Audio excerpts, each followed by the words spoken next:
வாழ்க்கையில முன்னேற ஆசைப்படுறது தப்பு இல்லைங்க. எதையாவது பண்ணி எப்படியாவது முன்னேறிடணும் அப்படின்னு நினைக்க கூடாது. அப்படி நினைச்சா ஏதாவது சிக்கல்ல மாட்டிக்கிடுவோம். கடவுள் உங்களை ஏற்ற வேலையில உயர்த்த வருங்க. சில பேரு எப்படியாவது காசு பணத்தை சம்பாதிச்சிடணும், அப்பதான் வயசான காலத்துல நிம்மதியா உட்கார்ந்து சாப்பிடலாம்னு நினைப்பாங்க.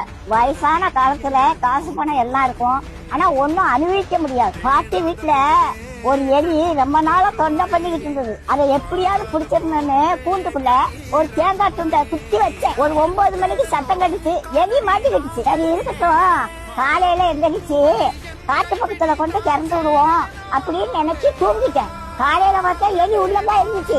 ஆனா அந்த தேங்காய் துண்டை அதை நக்கி கூட பாக்கலங்க. எப்படி வச்சானோ அது அப்படியே இருந்துச்சு. ராத்திரி முழுவதும் உள்ளதான் இருந்துச்சு. அந்த தேங்காய் துண்டை திங்கலாம்ல, அதுக்கு மரண பயம் வந்துட்டு, அதனால தேங்காய் துண்டை திங்கிறதுக்கு மனசு வரல. அதுக்கு தேங்காய் துண்டை விட நம்ம உயிர் பிழைச்சா போதும்னு அது இருந்துச்சு.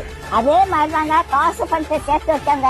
கடைசி காலத்துல ஒன்னையும் அனுபவிக்க மாட்டாங்க. லட்ட பார்த்த உடனே வாயில எட்டி ஓடும். ஆனா டாக்டர் சொன்னது ஞாபகத்துக்கு வரும், லட்டை திங்காத சுகர் ஏறி போயிடும் அப்படின்னு சொல்லியிருக்காங்க. ஆசைப்பட்ட ஒரு லட்டை திங்க முடியல, காசு பணம் இருந்து என்ன செய்ய? கடவுளோட ஆசீர்வாதம் இருந்துச்சுன்னா கடைசி வரைக்கும் நல்லா சாப்பிடலாங்க. நாளைய தினத்தை குறிச்சு கவலைப்படாதீங்க. அந்தந்த நாளைக்கு அந்தந்த நாளோட பாடு போதுங்க. இன்னைக்கு சாப்பாடு கொடுத்த கடவுள் நாளைக்கு சாப்பாடு கொடுப்பாரு.